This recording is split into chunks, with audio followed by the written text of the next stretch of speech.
Epstein ஃபைல்ஸை பற்றி பேசுவோம். Epstein files வந்து இப்போ ரொம்ப ட்ரெண்டிங்ல போயிட்டு இருக்கு இல்லையா? எப்ஸ்டீன் ஃபைல்ஸ் வந்து இப்போ ரொம்ப ட்ரெண்டிங்ல போயிட்டு இருக்கு. ஆனா எப்ஸ்டீன் ஃபைல்ஸ் வந்து எனக்கு தெரிஞ்சு லாக்டவுன் அந்த டைம்லயே வந்து அது எப்ஸ்டீன் ஃபைல்ஸ் எல்லாம் ரிலீஸ் ஆயிடுச்சு. நான் அப்பவே நான் டிஸ்கஸ் பண்ணேன். ஃபர்ஸ்ட் டைம் வந்து டே இப்படிலாம் ஒன்று நடந்துட்டு இருக்கு. ஏன்னா நாங்கள் வந்து ஒரு டைம் வந்து எப்ஸ்டீன்ங்கிறது அப்ப எப்ஸ்டீன் தெரியும் எனக்கு. நான் பேர் சொல்லி இருப்பேன் நினைக்கிறேன். எப்ஸ்டீனும் தெரியும். எப்ஸ்டீன் ஜெஃப்ரி எப்ஸ்டீன் தான் அந்த எப்ஸ்டீன் ஐலாண்டு எப்ஸ்டீன் ஃபைல்ஸ்ன்ற இதுக்கான ஆளு. அவரோட பேர்ல தான் அதெல்லாம் இருக்கு. அவன் தான் மெயின் கல்பிரிட். இப்ப அவன் செத்து போயிட்டான். ஆனா அப்படி சொல்றாங்க உயிரோட இருக்கான்னு சொல்றாங்க. செத்து போயிட்டான். கொண்டுட்டாங்க. ஜெயிலில் அரெஸ்ட் பண்ணி வச்சிருந்தாங்க. அரெஸ்ட் பண்ணி உள்ள கொண்டுட்டாங்க. டீட்டெயிலா வேணா பேசுவோம் அதை பத்தி. அந்த லாக்டவுனுக்கு முன்னாடி நினைக்கிறேன். முன்னாடியா இல்ல ஆஃப்டர் லாக்டவுன் தெரியல. பட் நான் இவங்ககிட்ட தான் டிஸ்கஸ் பண்ணேன். நிறைய பேருக்கு என் காலேஜ் ஃப்ரெண்ட்ஸ்க்கு சொன்னேன். இவங்ககிட்டயும் என்ன பேசினேன். நாங்க ரெண்டு நிறைய பேசணும் அதை பத்தி. ஃபர்ஸ்ட் நான் எதை பார்த்தேன்னா இன்ஸ்டாகிராம்ல வந்து ஒபாமாவோட ஒரு போஸ்ட் இருந்தது. வெட்டரன் டே நினைக்கிறேன். கேப்பு போட்டு அவர் ஒபாமா நிக்கிற மாதிரி இன்ஸ்டாகிராம்ல ஒரு போஸ்ட் போட்டிருந்தாரு. நான் சும்மா ரேண்டமா கமெண்ட்ஸ் வந்து செக் பண்ணிட்டு இருந்தேன். அப்போ வந்து ஒரே ஒரு கமெண்ட் இருந்தது. எல்லாருமே வந்து ஒபாமானா தெரியல, அமெரிக்காவோட பெஸ்ட் பிரசிடென்ட் எல்லாம் சொல்லுவாங்க. ஒரே ஒருத்தர் மட்டும் கமெண்ட் பண்ணியிருந்தாரு, ஒர்ஸ்ட் பிரசிடென்ட் ஆஃப் யூஎஸ்ஏ அப்படின்னு சொல்லி. யாராங்க சரி சும்மா போண்டு அப்போ வந்து எல்லாத்தையும் பார்க்கணும் ஒரு ஆசை. கிளிக் பண்ணி உள்ள போய் பார்த்தா நிறைய அவன் ஸ்டோரி போட்டிருந்தான் ஒரு ஆள். அதுல வந்து பீடோ ஃபைலுக்கு ஸ்டோரி, அப்புறம் வந்து இந்த எப்ஸ்டீன் ஃபைல்ஸோட ப்ரூஃப்ஸ் மாதிரி எல்லாம் போட்டோஸ் போட்டு வீடியோஸ் போட்டு நிறைய போட்டு. எனக்கு அப்போ ஒண்ணுமே போடல என்ன இது அப்படி. அப்புறம் வந்து ஒரு பெரிய பெரிய செலிபிரிட்டியோட போட்டோவும் போட்டிருந்தான். அந்த பேர்லாம் சொன்னா நம்ம நம்ப முடியாது. ஏன்னா வந்து அப்போ இருந்த ஏஜுக்கு அவங்களெல்லாம் நம்ம ஒரு இன்ஸ்பிரேஷனா பார்த்துட்டு இருக்கோம். இப்போ நாங்களாம் டெக் ஃபீல்ட்ல இருக்கோம். மைக்ரோசாஃப்ட் எல்லாம் வந்து ஒரு ட்ரீம் கம்பெனி. நிறைய பேருக்கு இன்னைக்குமே மைக்ரோசாஃப்டோட ஓனர் பேரு, அவங்க ஒய்ஃப் பேரு, ஒபாமாவோட பேரு நிறைய சொல்லிட்டே இருக்கு. லிஸ்ட் கூட போயிட்டே இருக்கும். இருக்கிற டாப் ஸ்டார்ஸ், டாப் செலிபிரிட்டிஸ் எல்லாரோட பேருமே அதுல போட்டோ ப்ரூஃபோட அவன் போட்டிருந்தான் ஸ்டோரியில. எனக்கு அப்போ வந்து ஒரு இன்ட்ரெஸ்ட் வந்துச்சு, இவங்க என்ன பண்றாங்க அப்படின்ட்டு. இப்ப இன்னுமே நமக்கு தெரியாத ஒரு டேர்ம் நான் சொல்றேன், முடிஞ்சா நீங்க ட்ரை பண்ணி பாருங்க. இந்த ஹோல் எப்ஸ்டீன் ஃபைல்ஸோட இதுக்குமே ஒரு வேர்ட் மாதிரி இருக்கு, ஒரு கோட் வேர்ட் மாதிரி. அது பேரு வந்து பீட்சா கேட். பீட்சா நார்மல் சாப்பிடறோம்ல அந்த பீட்சா கேட். அதுதான் வந்து அப்ப ட்ரெண்ட் ஆயிட்டு இருந்த ஹேஷ்டேக் பீட்சா கேட்னு சொல்லிட்டு. அந்த ஹேஷ்டேக்ஸ் எல்லாமே டெலிட் பண்ணாங்க. ட்விட்டர் ஆகட்டும், அப்போ இலான் மஸ்க் போல முன்னாடி பீரியட், ட்விட்டர் ஆகட்டும், ஃபேஸ்புக் ஆகட்டும், பல billion comments. Even Facebook owner பேருமே எப்ஸ்டீன் ஃபைல்ஸ்ல இருக்கு. Mark Zuckerberg. டெக் ஃபீல்ட்ல இருக்கிற யாரெல்லாம் இன்ஸ்பிரேஷன் நினைச்சுமோ அவங்க பேர் எல்லாமே ஆல்மோஸ்ட் இருக்கு. நிறைய பேரோட இருக்கு. அந்த பீட்சாங்கிற கோடே வந்து ஒரு குழந்தை. ஆமா, பீட்சா கேட்ன்றது என்னன்னா ஒரு குழந்தை சைல்டு யூஸ் பண்றது, ஹியூமன் டிராபிகிங் பண்றது, இதுக்கான ஒரு கோட் வேர்டா அவங்க ஃபாரின்ல யூஸ் பண்ணிட்டு இருந்தாங்க. அவங்க வந்து நிறைய டேக் மாதிரி ஃபுட் ஐட்டம் மாதிரி பீட்சா, சீஸ். அதுக்கும் காரணம் ஏன்னு நான் சொல்றேன். ஏன்னா வந்து இந்த ஜெஃப்ரி எப்ஸ்டீன்ன்ற ஆளு வந்து அவன் ஒரு இட்டாலியன். பேசிக்கலி இட்டாலியன்னாலே தெரியும் பீட்சா ரெஸ்டாரண்ட். அவன் வந்து ஒரு ரெஸ்டாரண்ட் நடத்திட்டு இருந்தான். அந்த ரெஸ்டாரண்டோட பங்கர்ல தான் இவன் வந்து குழந்தைகளை கிட்னாப் பண்ணி வச்சு இந்த ஆக்டிவிட்டிஸ் எல்லாம் பண்றதா வந்து அப்போ நியூஸ். அந்த ரெஸ்டாரண்ட்ல தான் ஃபர்ஸ்ட் போய் இதுவும் பண்ணாங்க, இன்ஸ்பெக்ஷனும் பண்ணாங்க. அப்போ ரொம்ப இதா போயிட்டு இருந்தது. ஸோ அந்த பீட்சா அந்த டேர்ம் வந்து இவங்கிட்ட அந்த பீட்சா ரெஸ்டாரண்ட் கிட்ட இருந்து வந்தது. இந்த ஜெஃப்ரி எப்ஸ்டீன்ற ஆள் வந்து ஹிலாரி கிளின்டனோட பர்சனல் செக்ரட்டரியா இருந்த மாதிரி ஏதோ எனக்கு நியூஸ் கேள்விப்பட்டாரு. ஸோ இவன் என்ன பண்றான்னா, இவன் வந்து எல்லா முக்கியமான புள்ளிகளையும் கைக்குள்ள வச்சுக்கிட்டு அவனுக்கு வர ஃபண்டிங்ஸ் மூலியமா, அப்படி அரிசியும் பார்த்துக்குவோம், அவனுக்கு வர ஃபண்டிங்ஸ் மூலியமா ஒரு தனி ஐலாண்ட் எடுத்து அந்த ஐலாண்ட தான் எப்ஸ்டீன் ஐலாண்ட் நேம் பண்ணிட்டாங்க லேட்டரா. அந்த ஐலாண்ட்ல அவங்களுக்கு வேணுமான எல்லா சப்ளைஸும் பண்ணிட்டு இருந்தான். ஹியூமன் டிராபிகிங், அதாவது ஒரு பொண்ணுங்களை என்ன மாதிரி பொண்ணுங்க கேட்டாலும் சப்ளை பண்றது, குழந்தைங்க கொரியன் பேபிஸ். நான் தான் ரொம்ப என்ன இவ்வளவு கொடூரவாதிகளா இருப்பானுங்களா, அதுவும் முக்கியமான ஆளுங்க. குழந்தைகள் எல்லாம் ஃபாரின்ல இருந்து கிட்னாப் பண்ணிட்டு வந்து குழந்தைங்களை சித்திரவதை பண்றதா. ஆமா, ஹியூமன் பிளஷ், ஹியூமன், ஆமா சாப்பிடுறது. ஈவன் ஜஸ்டின் பீபரோட எம்மின்னு ஒரு சாங் இருக்கும், நீங்க பாருங்க. ஏன்னா ஜஸ்டின் பீபரும் இதனால பாதிக்கப்பட்ட விக்டிம்ஸ்ல ஒருத்தர் அப்படின்னு சொல்லி இருக்கும். அந்த சாங் நீங்க பாத்தீங்கன்னா அப்பவே போட்டிருந்தாங்க. அந்த சாங் நீங்க பாத்தீங்கன்னா எல்லா ஒரு பாஸ்டான ஒரு கேங் வந்து இருக்கும். ஒரு சீக்ரெட் சொசைட்டி ஆளுங்க மாதிரி இருப்பாங்க, வயசானவங்க. அவனுங்கெல்லாம் சுத்தி ஒரு ரெஸ்டாரண்ட்ல உட்காந்துட்டு கண்ட மணிக்கு சாப்பிடுவானுங்க. இவர் பாடிட்டே இருப்பாரு அந்த இதுக்கு நடுவுல வந்து. கடைசியில முடியும் போது எப்படி இருக்கும்னா ஒரு கேக் இருக்கும். அந்த கேக்ல வந்து ஜஸ்டின் பீபரோட குழந்தை போட்டோ, சின்ன வயசு போட்டோ, அதை வந்து சாப்பிடுற மாதிரி அந்த ஒரு தீம்ல தான் அந்த இது இருக்கும். ஸோ வந்து மறைமுகமா சொன்ன மாதிரி இருக்கும். அந்த பாட்டோட லிரிக்ஸ்மே வந்து பாத்தீங்கன்னா உங்களுக்கு இதெல்லாம் வந்து நல்லதா தெரியுதா, நீங்க பண்றது எவ்வளவு பெரிய இதுவா இருக்கு தெரியுதா அப்படின்ற மாதிரி ஒரு சூட்சமமா சொல்ற மாதிரி ஒரு பாட்டா இருக்கும். ஸோ தேவையான எல்லா சப்ளைஸும் அங்க வச்சு பண்ணிட்டு இருந்தாங்க. நிறைய வந்து சட்டானிக் ரிச்சுவல்ஸ் பண்ணிட்டு இருந்தாங்க. ஒரு லேடி இருப்பா, அவ பேர் எனக்கு மறந்துருச்சு, சம் இட்டாலியன் ஸ்பானிஷ் நேம் மாதிரி இருக்கும். ஆள் பார்க்கவே வியர்டா இருப்பா, ஒயிட்டா ஒரு மாதிரி ஏலியன் மாதிரி இருப்பா. பிளட் பாத் ரிச்சுவல்ஸ் எல்லாம் பண்ணுவா. அவ வந்து ஃபாரின்ல ஒரு ஃபேமஸான டிராமா ஆர்டிஸ்ட். இந்த சீன் ஸ்டேஜ் டிராமா பண்ணுவாங்கல்ல அந்த மாதிரி ஒரு ஆர்டிஸ்ட், முக்கியமான செலிபிரிட்டி.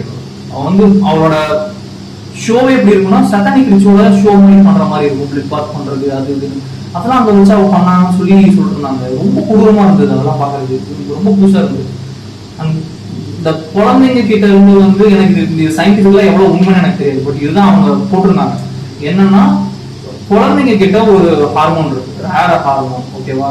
ஸோ அது எப்போ வந்து செக்ரேட் ஆகும்னா குழந்தைங்க வந்து இந்த ரொம்ப இமோஷனல் ஆகும் போது, அவங்க சித்திரவதை பண்ணும் போது அழுகு வருது பாத்தீங்களா, அந்த மாதிரி டைம்ல அவங்க உடம்பு அந்த ஹார்மோன் செக்ரேட் ஆகுமா. அது பேர் வந்து அட்ரினோக்ரோம் அந்த மாதிரி சொன்னாங்க. அது வந்து எதுக்கு யூஸ் ஆகும்னா எப்பவுமே நம்மள எங்கா ஸ்கின்ல இருந்து எல்லாமே எங்கா காட்டுறதுக்கு யூஸ் ஆகும்.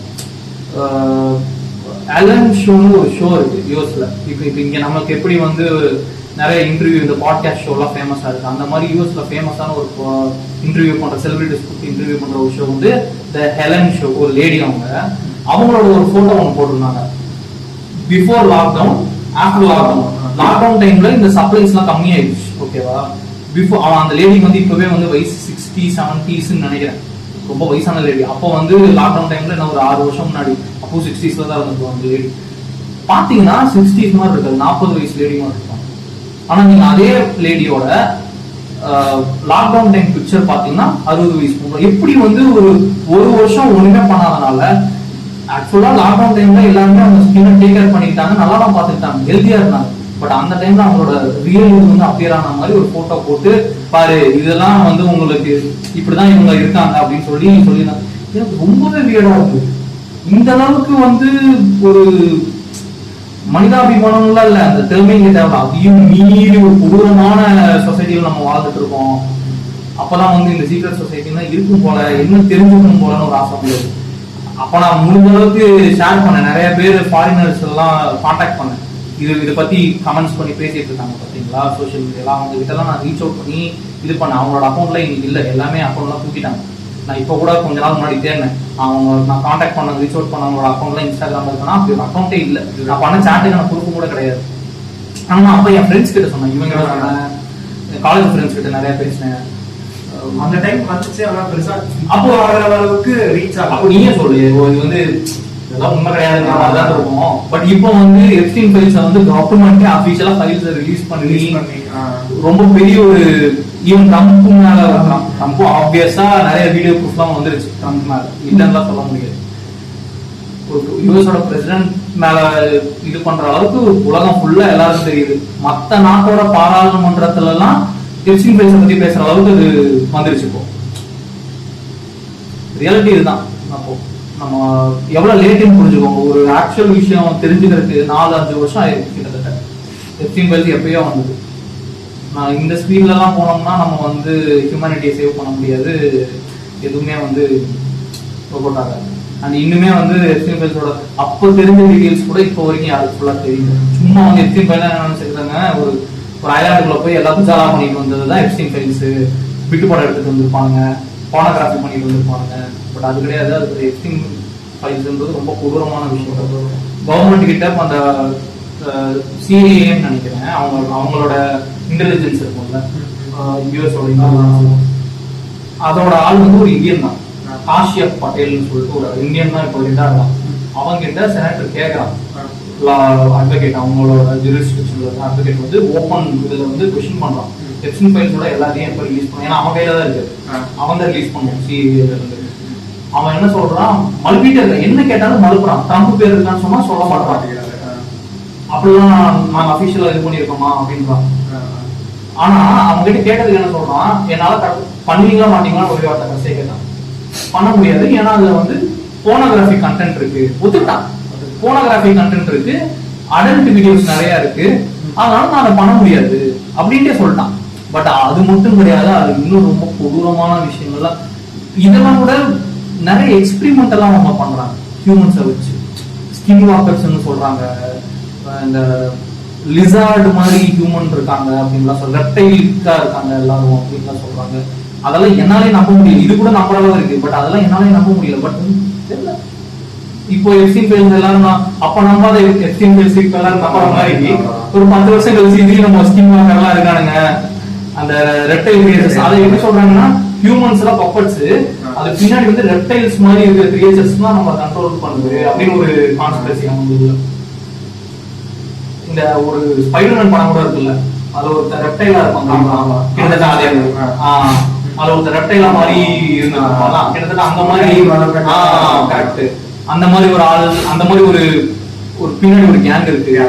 அவங்க தான் வந்து இந்த இலுமினாட்டின்ற ஆளுங்களை கண்ட்ரோல் பண்றாங்க, அவங்க வந்து உலக மக்களை கண்ட்ரோல் பண்றாங்க அப்படின்ற மாதிரிலாம் ஒரு கான்ஸ்பிரசி போயிட்டு இருக்கு. அது கான்ஸ்பிரசி யாருக்கு தெரியாது. ஸ்கின் வாக்கர்ஸ்ன்றது உலகத்தில் இருக்க எல்லா பெட்ஸுக்குள்ளேயும் மறைமுகமா இருக்கு. அதாவது எப்படின்னா நம்ம வீட்டு நாயே இருக்கும், திடீர்னு காணாம போயிடும், திரும்ப வரும். ஆனா அது திரும்ப வந்திருக்கும் போது பாத்தீங்கன்னா வியர்டா பிஹேவ் பண்ணும், ஹியூமன் மாதிரிலாம் அதால நிக்க முடியும், பார்க்க முடியும், அந்த மாதிரி பிஹேவியர் பண்ணும். ஸோ அதெல்லாம் வந்து அனிமல்ஸ் கிடையாது, அது வந்து ஸ்கின் வாக்கர் அப்படின்றாங்க. ஈவன் வந்து இப்போ இந்த முன்னாடி பிரசிடென்டா இருந்த வேற என்ன ஜோ பைடன் இருந்தார்ல முன்னாடி, அவரே வந்து 2019 வந்து செத்து போயிட்டாரு. அவருக்கு பதிலா இருக்கிறது வந்து இன்னொரு ஒரு குளோன் அப்படின்னு சொல்லி இப்ப ரீசெண்டா போட்டுட்டு இருக்காங்க. இதெல்லாம் எந்த அளவுக்கு நம்புறதுன்னு தெரியல. வியாபாரி டூ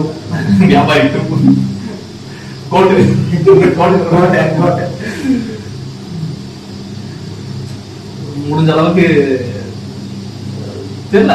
இதுல அவங்க இருக்கு என்ன சந்தோஷம் இருக்குது ஒரு ஐடியா இல்ல. சரி, நம்ம வச்சுட்டாங்க.